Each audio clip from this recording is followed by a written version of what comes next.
여러분 안녕하세요. 반갑습니다. 목소리가 좀 크게 했으면 좋겠어요. 네, 여러분 반갑습니다. 안녕하세요. 네, 반갑습니다. 잘 계셨습니까? 왜 목소리가 작아지지? 네. 주안에서 문안 드립니다. 제가 파송 예배 드리고 나간 지도 벌써 1년이 넘었더라고요. 시간이 참 빠른 것 같아요. 그동안 물질, 마음, 그리고 기도로 함께 선교에 동참해 주셔서 진심으로 감사합니다. 하나님의 부르심 앞에 선교사로 헌신하기로 작정하고 거침없이 나갔어요. 그런데 저와 제 가정 앞에 있던 것은 낭만이 아니라 차디찬 현실이었습니다. 그런데 지금 제가 여러분 앞에서 고백할 수 있는 것은 우리 자비로우신 아버지 하나님께서 저와 제 가정이 저희 앞에 놓여진 이 광야라는 현실 가운데 하나님을 더욱 붙들고 나아가야 한다는 것을 깨닫게 해주신 사실이었습니다. 저 오늘 여러분들과 그 말씀을 나누고 싶어요. 그리고 말씀을 전하는 제 자신뿐만 아니라 여기 모인 우리 모든 주의 백성들이 하나님이 어떤 분이신지, 그리고 하나님의 우리의 인생을 어떻게 인도하시는지를 이렇게 말씀을 통해 살펴보았으면 좋겠습니다. 오늘 본문 말씀을 4장면으로 제가 나누었어요. 제가 나눈 것은 아니고 미국에 있는 어떤 목사님의 그 주예를 바탕으로 해서 나누었는데요. 첫 번째 장면부터 한번 보도록 하겠습니다. 첫 번째 장면은 물이 없는 광야로 이끄신 분이 하나님이시라는 거예요. 물이 없는 광야로 이끄신 분이 하나님이십니다. 자, 1절 말씀인데 우리가 아까 읽었던 말씀 그 톤 그대로 하지 말고 조금 더 크게 한번 읽어봤으면 좋겠어요. 우리 다 같이 한번 읽어보겠습니다. 시작! 이스라엘 자손의 온 회중이 여호와의 명령대로 신 광야에서 떠나 그 노정대로 행하여 르비딤의 장막을 쳤으나 백성이 마실 물이 없는지라. 자, 이스라엘 백성들이 애굽 땅에서 한 430년이라는 긴 시간 동안 종살이를 했습니다. 그리고 하나님께서는 모세라는 사람을 그들의 지도자로 세우셔서 이 백성들을 애굽에서 벗어나게 하시죠. 한마디로 이스라엘 백성들은 하나님께서 얼마나 이 백성들을 사랑하시고 이 백성들을 아끼시는지를 두 눈으로 직접 경험했습니다. 건너 들은 게 아니라요, 두 눈으로 직접 하나님이 어떻게 행하시는지를 보았어요. 10가지 재앙을 내리실 뿐만 아니라 홍해도 가르셨죠. 낮에는 구름 기둥으로 밤에는 불 기둥으로 인도하신 그 하나님을 매일매일 직접 경험한 사람들이 바로 이스라엘 백성들입니다. 오늘 우리가 함께 살펴보고 있는 이 출애굽기 17장 역시 출애굽한 지 한 2달 정도밖에 지나지 않은 시점이에요. 그 말은 무엇이냐 하면 애굽을 떠나 가나안으로 가는 이 백성들이 계속해서 여전히 하나님의 기적을 두 눈으로 직접 경험하고 있다는 뜻입니다. 오늘 사건이 발생한 곳이 르비딤이라고 되어 있어요. 1절을 보니까 이스라엘 백성들이 신광야라는 곳을 떠나서 르비딤의 장막을 쳤다라고 되어 있습니다. 그런데 이곳에서 문제가 하나 발생하죠. 무엇이 문제였습니까?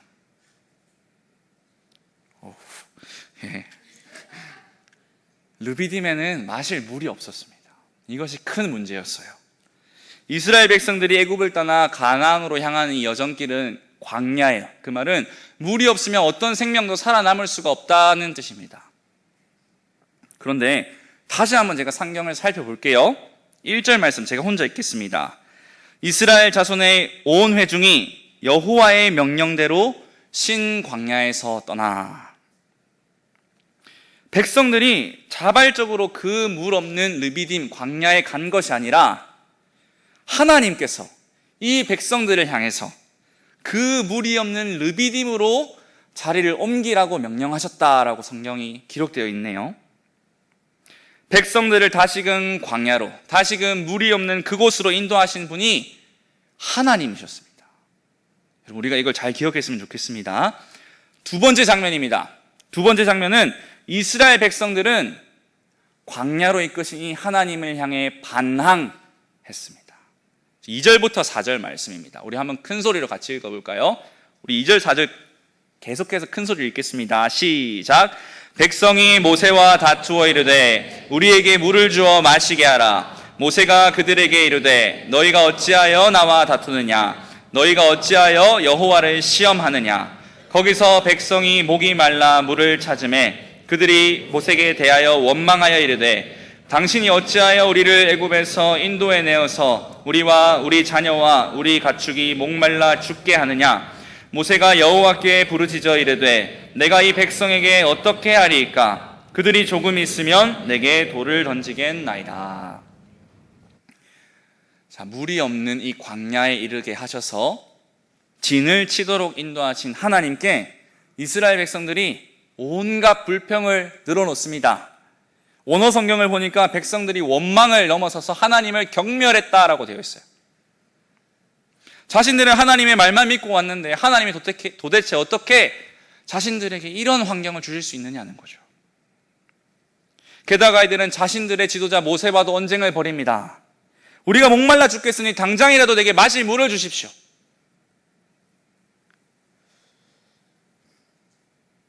우리는 하나님께서 애굽을 떠나라고 하셔서 떠났을 뿐인데 어떻게 하나님이 우리를 책임지시지 않고 우리를 비참하게 내버려 두실 수 있단 말입니까? 그런데 모세는 이스라엘 백성들의 이 반응을 보고 자신을 불신하고 하나님을 불신하는 이 모습이 교만하다는 것을 분명히 꿰뚫어 보았습니다. 그래서 모세가 백성을 향하여 뭐라고 외칩니까? 2절 말씀이에요. 모세가 그들에게 이르되 너희가 어찌하여 나와 다투느냐? 너희가 어찌하여 여호와를 시험하느냐? 백성들의 잘못은 명확합니다. 이들은 하나님의 신실하심에 대해 의심을 품었어요. 평탄한 길이 아니라 광야라는 아주 비참한 현실을 마주하게 되었을 때 이 이스라엘 백성들은 하나님을 더 이상 신뢰하지 못했습니다. 물 없는 그 광야에 계속해서 있게 된다면 자기 자신들뿐만 아니라 자기 자녀들, 가족들 모두 굶어 죽는다는 거예요. 다시 한번 말씀드리지만 여러분, 이 이스라엘 백성들은 하나님의 역사하심을 두 눈으로 직접 경험한 자들입니다.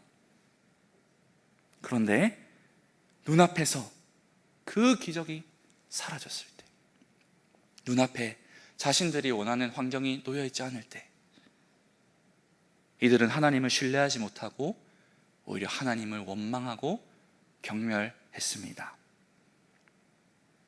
세 번째 장면입니다. 하나님은요, 이 불평불만만 하는 이 백성들을 향해서 계속해서 은혜를 베푸세요. 5절 6절 말씀입니다. 우리 한번 같이 읽어볼까요? 시작. 여호와께서 모세에게 이르시되 백성 앞을 지나서 이스라엘 장로들을 데리고 나의 강을 치던 내 지팡이를 손에 잡고 가라. 내가 호렙산에 있는 그 반석 위 거기서 내 앞에 서리니 너는 그 반석을 치라. 그것에서 물이 나오리니 백성이 마시리라. 모세가 이스라엘 장로들의 목전에서 그대로 행하니라. 아멘. 하나님께서 자신에게 부르짖던 모세에게 응답하십니다. 이스라엘 장로들 몇 명과 함께 백성들 앞에 서서 나일 강을 쳤던 그 지팡이를 가지고 반석을 치면 물이 나온다는 거예요. 지금 본문에서 지팡이는 중요한 것이 아닙니다. 지팡이가 어떤 특별한 효능이 있어서 반석에서 물을 나오게 한 것이 아니에요. 중요한 것은 뭐냐면 하나님께서 여전히 불평하는 이스라엘 백성들을 향해서 끊임없이 계속해서 물을 주신다는 사실입니다. 하나님께서는 광야에 있는 이 백성들에게 물을 허락하셨어요. 그래서 모세는 반석을 치면 물이 나와 백성이 마실 수 있다는 이 여호와의 말씀에 순종하여서 하나님께서 명령하신 대로 행한 것이죠. 그런데 성경을 자세히 들여다보니까 물을 주시겠다고 하는 하나님의 그 말씀 앞에 한 문장이 더 있습니다. 이 문장이 중요합니다. 6절 말씀입니다. 내가 호렙산에 있는 그 반석 위 거기서 내 앞에 서리니 너는 그 반석을 치라. 그것에서 물이 나오리니 백성이 마시리라. 내가 내 앞에 서겠다. 하나님께서 한 가지 약속을 하셨는데요. 바로 물이 나오는 그 반석 위에 하나님께서 서 계시겠다는 겁니다. 이스라엘 백성들은 물이 나오지 않는 이 광야에서는 하나님을 신뢰하지 못했습니다. 하지만 하나님께서 이 본문을 통해서 말씀하시는 것이 무엇이죠? 심지어 너희들이 있는 곳이 물 한 방울 나오지 않는 광야라고 할지라도 나는 너희들 앞에 서 있다. 물이 없어서 너희가 물을 달라 불평하고 나를 향해 경멸하는 그때에도 나는 너희와 함께 있었고, 너희가 여전히 불평을 해도 나는 너희와 끊임없이 함께 있을 거야.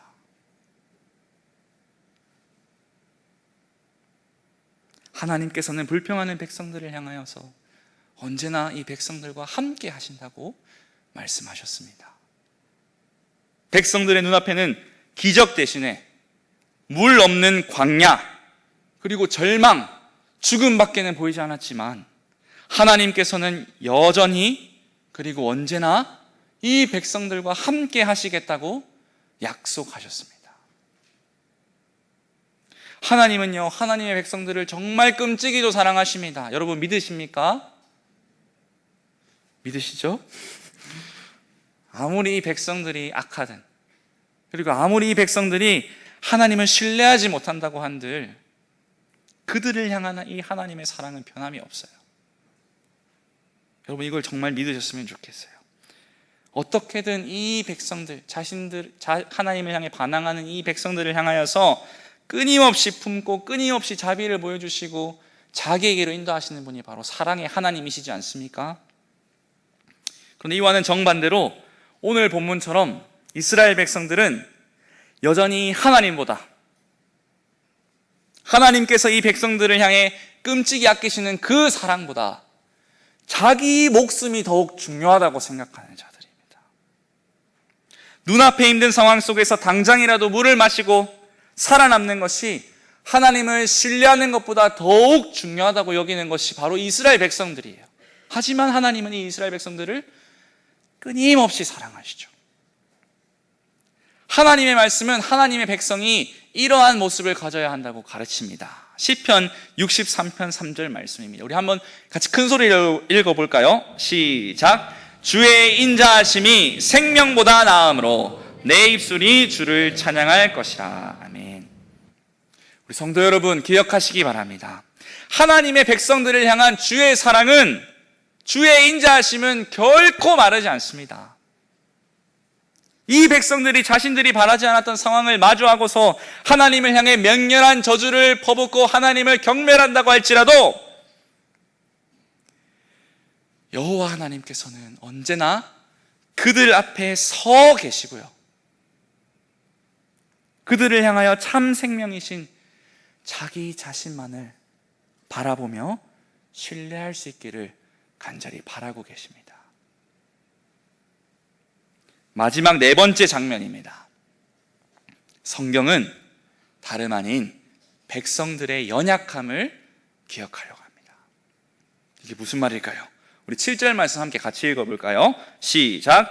그가 그곳 이름을 마사 또는 무리바라 불렀으니 이는 이스라엘 자손이 다투었으며 또는 그들이 여호와를 시험하여 이르기를 여호와께서 우리 중에 계신가 안 계신가 하였음이더라. 아멘.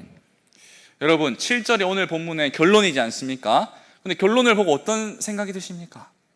우리가 보통 이렇게 설교 듣고 결론을 맺으면 좋은 결론이 나와야 되는데, 좋은 교훈이 나와야 되는데, 해피엔딩이 나와야 되는데, 오늘 성경의 저자 모세는 결론을 조금 색다르게 맺고 있습니다. 모세는 우선 이곳, 이 물이 없는 곳에서 하나님의 반석에서 물이 나오게 하신 이곳의 지명을 정하고요, 그리고 질문으로 마무리합니다. 어떤 질문이죠? 여호와께서 우리 중에 계신가 안 계신가? 모세가 이렇게 마무리 지었어요. 앞서 말한 것처럼 하나님은 계속해서 이 목이 곧은 백성에게 하나님의 사랑을 보여주십니다. 그런데 성경은 오늘 본문에 기록된 이 사건, 반석에서 물이 나온 이 사건을 가지고요, 우리 마음의 완악함을 경계하라고 말씀하셔요. 시편 95편 8절 말씀인데 우리 같이 읽겠습니다. 시작. 너희는 무리바에서와 같이 또 광야의 마사에서 지냈던 날과 같이 너희 마음을 완악하게 할지 말지어다. 무리바는요, 다투었다 라는 뜻이고, 마사는 시험했다라는 뜻이에요. 시편의 말씀을 볼 때에 하나님께서 모세를 통해 백성들의 어떤 성공 스토리를 적으려고 하신 게 아니라 이 백성들이 넘어진 것, 이 백성들의 연약함을 기억하게 하신 의도는 명확합니다. 너희가 아무리 광야에 있다고 할지라도 마음을 완악하게 하지 말아라. 하나님께서 정말 이 백성들에게 원하셨던 것은 우리가 어떤 상황 가운데 있든지 우리의 인생 가운데서 하나님을 신뢰하는 모습인 것이죠. 여러분 정말 하나님 신뢰하십니까? 하나님만 신뢰하시기를 바랍니다. 성경이요 계속해서 우리한테 말하고 있는 것이 있습니다. 하나님이 언제나 하나님의 백성들과 함께 하셨다고요. 여러분 우리가 이 말씀을 믿으셔야 돼요. 아브라함과 이삭, 야곱과 요셉을 거쳐서 애굽에 살던 이스라엘 백성들이 비록 이 백성들이 오랜 기간 동안 종살이를 했다 하더라도 이 백성들을 구원해내시고 광야를 지나 애굽 땅으로 이끄시는 이 모든 과정들 가운데 하나님께서 함께 하신다고 끊임없이 말씀하고 계십니다. 하나님께서는 자신을 향해 불평을 쏟아놓고 하나님의 인자하심보다 자신의 목숨을 중히 목이는 이 목이 고진 백성들을 향해서도 계속해서 기다리고 계세요. 그들 앞에 서 계셨습니다. 그런데 여러분, 이 목이 고든 이스라엘 백성들의 모습이 우리의 모습과 닮아 있지 않습니까? 그저 인생이 잘 풀리면 하나님이 나와 함께 계신 것처럼 행동하고 떠들고 간증하면서도 왜 인생의 광야 앞에서 우리는 그토록 작아지고 하나님을 신뢰하지 못한단 말입니까? 우리는 우리의 신앙을 늘 조건을 대입해서 말합니다. 내가 하나님께 헌신하면 이렇게 해주시겠지. 이렇게 했으니까 하나님께서 이제 굶어 죽이시진 않으실 거야. 내가 교회에서 이렇게까지 헌신했는데 설마 내가 잘못되게 하겠어? 모두 제 얘기예요. 목회자이면서 선교사인 저도 마찬가지입니다. 저 역시 시련 앞에 하나님을 원망하고 베푸신 은혜를 금세 잊어버리고 마는 연약한 자입니다. 저희 가정 얘기를 짧게 하겠습니다. 작년에 파송 예배를 드린 뒤에 한국에 있는 모든 것들을 정리하고 영국에 도착했어요. 네, 문제가 발생했습니다. 저희 가정이 선교선 로고스 오프를 타기 전에 영국에서 언어 훈련을 받기로 되어 있었는데요. 이 언어 훈련을 받는 곳이 한 선교사님 가정이 운영하시는 미션 센터였어요. 선교지로 떠나기 전에 제가 체크할 수 있는 모든 것을 꼼꼼히 체크했습니다. 영상통화도 하고 모든 것을 실수 없이 준비했다고 생각했습니다. 그런데 도착해서 보니까요, 선교 훈련은커녕 저희 가정이 머무를 방 하나조차 없었어요. 이분들은 그저 점점 나이 들어가는 자신들 대신에 젊은 한국인 선교사 부부가 와서 자신의 사역을 대신해 주시길 바랬습니다. 저희는 훈련을 받으러 간 건데 이분들은 사역을 하시길 원했어요. 그리고 조금 지나고 나니까 이 선교센터로 사용되는 이 건물의 용도 역시 부적절하다는 걸 알게 됐어요. 그래서 저희 가정은 선교본부 교회에 보고를 드리고 급히 이 언어센터가 있던 스완지에서 런던으로 거처를 정말 급하게 옮기게 됐습니다. 그런데 런던에 있으면서 선교 훈련을 계속 물색하던 중에 문제가 발생했어요. 아내 추영은 선교사가 아프기 시작한 겁니다. 고열이 나고요, 하루에 10번 이상 구토를 해요. 처음에는 선교 훈련지에 도착하자마자 발생한 일들로 인해서 스트레스가 너무 심해서 구토를 하는 줄 알았습니다. 그런데 너무 심해져서 병원 응급실에 갔어요. 비자가 없으니까 응급실에 밖에 갈 수가 없었습니다. 근데 병원에 갔더니 저희가 알게 된 것은 추 선교사가 임신했다는 사실이었어요. 영국에서 아기가 생긴 건 아니고 한국에서 이미 아기가 생겼더라고요. 근데 입덧이 너무 심해서 죽는 줄 알았습니다. 진짜로 생명의 위협을 느낄 정도가 되었어요. 그래서 본부와 교회에 보고를 하고 급히 귀국해서 건강을 돌아보아야 하는 시간이 되었어요. 근데 한국에 돌아와도 상황이 나아지지 않았습니다. 우선 저희 가정이 머무를 거처가 없었습니다. 급히 동기 강도사님한테 전화를 해서 그 집에 일주일간 신세를 졌습니다. 그리고 대구에 있는 선교사 안식관에서 한 달 정도 지내다가 저희 가정이 원래 출국하기 전에 새들어 살았던 집이 있는데 그 집이 아직 안 나갔대요. 집주인이 연락이 왔습니다. 그래서 4개월 정도 머물 수 있다고 연락을 받았습니다. 그래서 그 집에 아무것도 없는 텅 빈 집에 가게 됐어요. 눈물이 많이 났습니다. 그리고 추 선교사는 한국에 도착하자마자 대학병원에 입원을 했습니다. 4개월, 한 달 동안 이렇게 입원을 했는데 정말 해골밖에 남지 않더라고요. 저 역시도 한국에 돌아오게 된 것이 마치 제가 잘못한 것처럼 패배감에 휩싸여서 교회 그리고 성도분들에 대한 미안함 때문에 한동안 사람의 눈을 마주칠 수가 없었습니다. 동네에 있는 사람들 눈도 마주치지 못했어요. 추 선교사는 추 선교사대로, 저는 저대로, 또 어린 아들 에셀이는 에셀이대로 참 힘든 시간을 보냈습니다. 기도할 때마다 오늘 백성들처럼 이렇게 불평했습니다. 하나님, 저 좀 더 젊을 때 선교사로 헌신했잖아요. 그런데 어떻게 이런 일들이 제 눈앞에 벌어질 수 있단 말입니까? 하나님 정말 너무하십니다.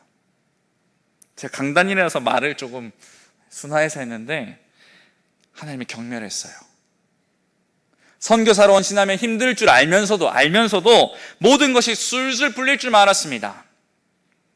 하지만 내가 원하는 일이 내가 원하는 대로 풀리지 않을 때 저 역시 하나님을 향해 온갖 원망 섞인 말을 쏟아냈습니다. 하나님께서 지금껏 베푸신 은혜를 생각하기는커녕 눈앞에 펼쳐진 현실들로 하나님을 저주한 거예요. 광야는 바로 이때 찾아왔습니다. 무언가 하나님 앞에 내가 열심을 내었는데 알게 모르게 내가 어떤 보상을 바라는 그때 말입니다. 그런데 감사한 것은 이 힘든 상황 가운데서도 하나님께서 저희 가정이 계속해서 선교라는 비전을 품고 나아가야 한다라는 것을, 그런 마음을 계속해서 주신다는 사실이었어요. 그러면서 하나님께서 저희 가정을 이끌어 가신 곳이 여수에 있는 MTI 선교사 훈련원이라는 곳이었습니다. 이하 MTI라고 부르겠습니다. 자, 한번 PPT를 한번 보여주시겠어요? MTI에 대해서 간략하게 소개를 드렸으면 좋겠습니다. 힘든 영어네요. 네, 영어를. 네. MTI가 어떤 곳이냐면요, 한국인 선교사들을 훈련하는 단체입니다. 그런데 어떤 선교사님들을 훈련하냐면 기존의 선교사님들, 그리고 선교사 후보생들, 그리고 요즘에 한국에서 사역을 하시는 영어를 필요하는 사역자들이 많이 계십니다. 다문화가 되어가지고 이들을 향해서 영어를 통해서 하나님의 나라를 이루어 가도록 돕는 훈련기관이 MTI라고 하는 선교 훈련원입니다. 제가 여기에 지금 훈련을 받고 간사로 섬기고 있고요. 이 MTI에서는 모든 훈련 과정이 영어로 진행되고 이 건물 안에서 영어를 써야 돼요. 영어를 쓰지 않고 한국말을 쓰면 벌금을 내야 합니다. 그렇게 훈련을 받고 있고, 저도 훈련을 받았지만 권 목사님께서 제가 기록을 찾아봤는데 딱 30년 전에 이 MTI에서 훈련을 받으셨었어요. 참 그렇죠. 네, 다음 슬라이드를 한번 보겠습니다. 이 빌딩이 바로 MTI 훈련원이 있는 빌딩인데요, 간략하게 역사를 말씀드릴게요. 다음 슬라이드 보여주시면 감사하겠습니다. 1800년도 후반입니다. 많은 선교사들이 조선 땅에 들어왔습니다. 이 사진은 미국의 성경번역위원회와 한국인 초신자들이 찍었던 사진입니다. 이렇게 선교가 열리게 되고 많은 선교사들이 이 땅에 들어오게 됐습니다. 다음이요. 그 중에 이 부부가 들어왔습니다. 이름 읽으면 머리가 아프니까 제가 성만 읽을게요. 헌트라고 하는 성을 가진 선교사 부부입니다. 이분들이 조선 땅에 헌신을 했습니다. 그리고 이 땅에서 한 자녀를 낳았습니다. 네, 이 자녀의 이름은 바로 브루스 헌트라고 하는 선교사입니다. 고신교단에 있는 우리들은 잘 알아야 되는 선교사님이에요. 한국 이름도 있습니다. 한부선이라는 선교사님이세요. 저기 왼쪽에 있는 분 보니까요, 고신교단을 세운 한상동이라는 목사님께서 보이시고, 그 오른쪽에는 박윤선 목사님이라는 분이 자리 잡고 계세요. 다음 사진입니다. 이 한부선 선교사님은 한국말에 아주 능통하게 하셨습니다. 그리고 신사참배를 반대하다가 옥고를 치르시기도 하셨어요. 이렇게 한국 땅에 정말 헌신해서 복음을 전하셨는데요. 다음이요. 이 사진 KPM 박물관에 있는 사진입니다. 여기 브루스 헌트 선교사님이 저기 화살표를 가리키신 분인데, 이 그림을 보니까 사람들이 아파 보입니다. 그렇죠? 문둥병이 걸린 사람들이에요. 나병 환자들입니다. 네, 부산에 장림동에 나병촌이 있었는데 한부선 선교사님이 이곳에 신방을 갔던 일이 있었어요. 한국 사람들이 이 나병촌에 가서 신방하는 것을 두려워했습니다. 근데 한부선 선교사님이 신방하러 갔는데요, 나병 환자들이 감사하잖아요. 외국 선교사가 와서 복음을 전하는 게 감사한데 대접할 건 없어서 고구마와 김치를 대접했대요. 한부선 선교사님과 같이 함께했던 이 목사님들은 주저주저 머뭇했답니다. 그런데 아무 말 없는 그때 한부선 선교사님이 젓가락을 딱 들고 고구마를 까서 여기 김치를 올리고 먼저 잡수신 거예요. 그렇게 문화 속에 들어오셔서 복음을 전하신 분이 바로 이 한부선 선교사님입니다. 다음 슬라이드입니다. 한부선 선교사님 이후에도 저기 화살표를 가리키시는 분이 한부선 선교사님인데, 이제 나이가 많이 드셨습니다. 해방 이후, 전쟁 이후에. 그리고 미국 OPC 교단에서 한국에 계속해서 많은 선교사들을 보냈습니다. 그 중에 한 선교사가 하비콘이라고 하는, 한국 이름 간하베라고 하는 선교사입니다. 이 간하베 선교사님이 팀 켈러라고 하는 목사님의 스승이에요. 계속해서 이렇게 한국에 많은 복음을 전하는 선교사가 왔고, 한국으로 보낸 OPC 교단에서 마지막 선교사를 보냈는데, 그 선교사님이 바로 다음 사진입니다. 네, 다음 사진이요. 손영준 목사님이라고 하는 분입니다. 손영준 목사님이 미국 OPC 교단에 계시지만 고신 SFC를 설립할 때 있던 당시 설립 멤버세요. 전쟁 이후에 미군에게 입양이 되어서 미국으로 가시게 됐는데, 미국 OPC 교단을 통해서 한국으로 선교로 오신 마지막 선교사님이 바로 이 손영준 목사님이십니다. 보시면 아시겠지만 아내분이 미국 사람입니다. 그리고 자녀분이 6분인데 이 6분을 데리고 한국 땅에 오시게 되었어요. 그리고 오셔서 만들게 된 이 단체 훈련 이름이 바로 MTI입니다. 그렇게 해서 MTI가 시작했어요. 한 44년? 40년이 더 넘는 시간에 시작이 됐죠. 끊임없이 선교사를 양성하기 위해서 하던 이 훈련 기간이 어느덧 자리를 잡고 하나님의 은혜로 많은 사람들이 생겨나서 훈련을 받게 되었습니다. 그리고 현재는 지금 모습이 이렇습니다. 여기 보시는 이 스태프들, 선생님들이 다 자비량으로 섬기세요. 저도 스텝으로 섬기지만 자비량으로 섬깁니다.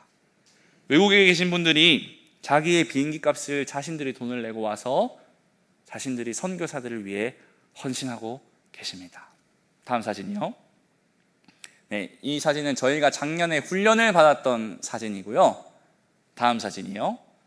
이 사진은 지금 현재의 학기 사진입니다. 네, 저가 간사로 섬기고 있고 아내가 돕고 있고 현재 20명의 선교사님들이 섬기고 계세요. 다음 사진 보여주시겠습니까? 여러분, 이분들이 선생님들이세요. 똑같은 여러분들 같은 교인이십니다. 그런데 선교에 대한 마음, 선교사들을 돕고 싶은 헌신하는 마음을 주셔서 자기 돈을 내시고 한국에 오셨어요. 그리고 한국 선교사가 영어로 하나님 나라를 더 잘 섬기도록 영어를 가르쳐주고 계십니다.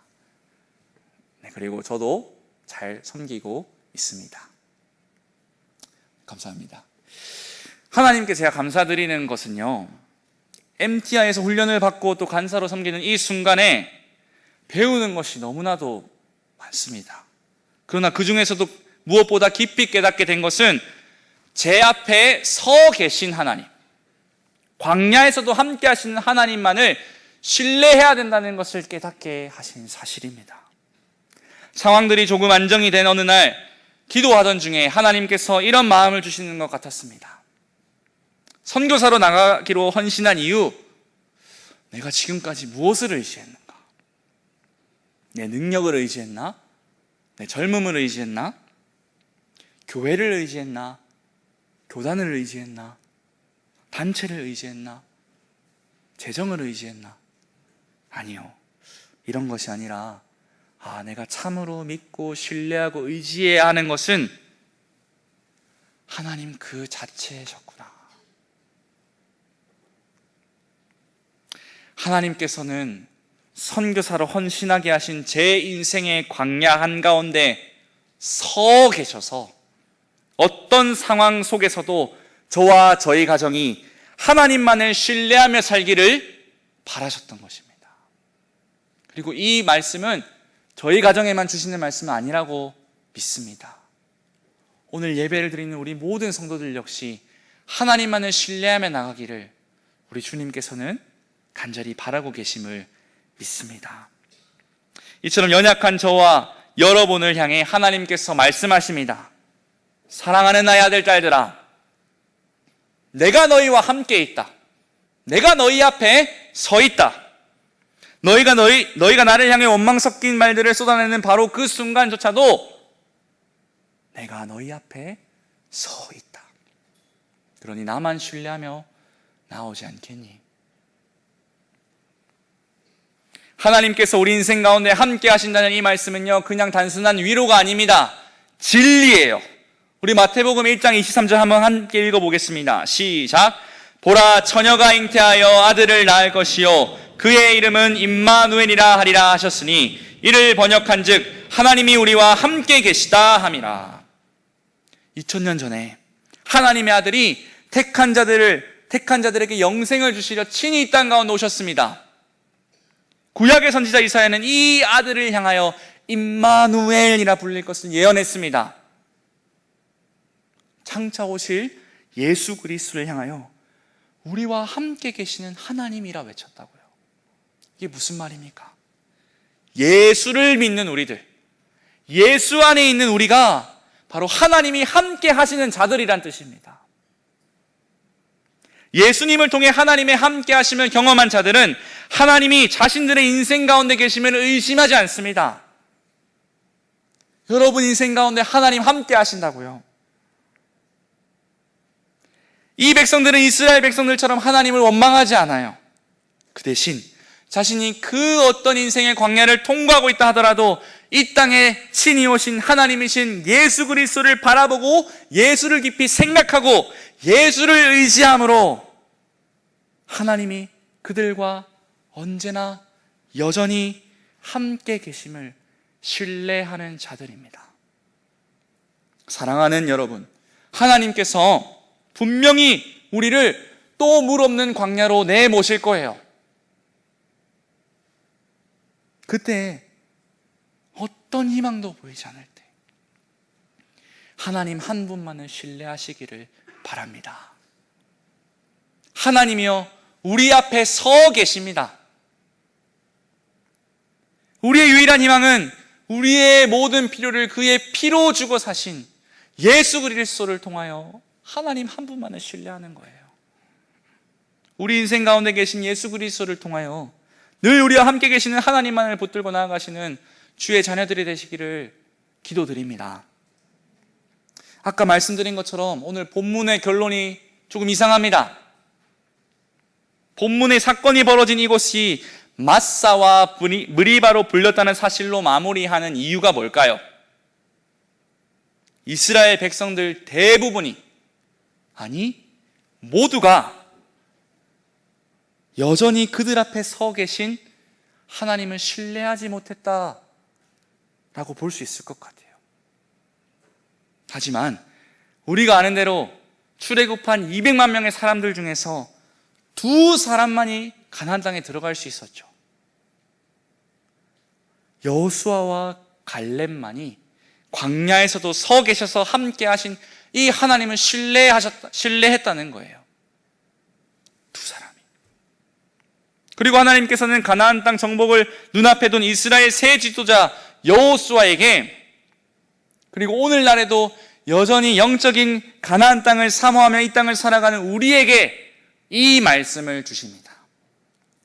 우리 한번 함께 읽겠습니다. 여호수아 1장 9절 말씀입니다. 시작.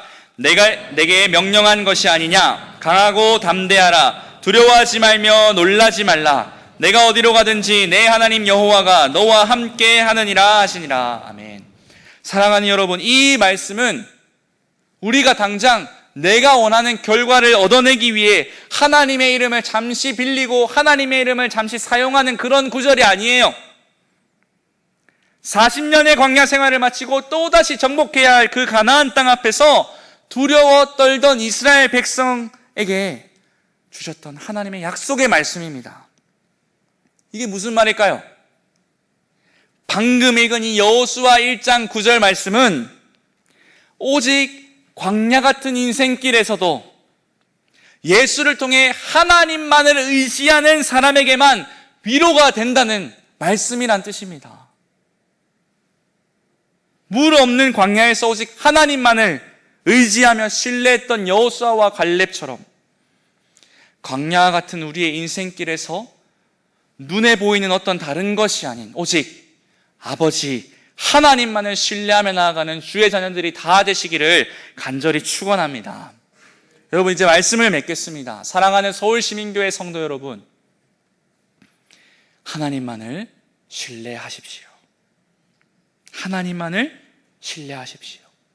저와 저희 가정 역시 하나님만을 신뢰하겠습니다. 함께 주 안에서 자녀된 우리들 모두 하나님만을 신뢰하고 광야를 지나는 우리의 인생길 동안 우리에게 내가 여전히 너와 함께 있다. 그러니 강하고 담대하라 라고 외치시는 이 아버지 하나님만을 신뢰하며 나아가는 모든 참된 자녀들 되시기를 주님의 이름으로 간절히 기도드립니다. 아멘.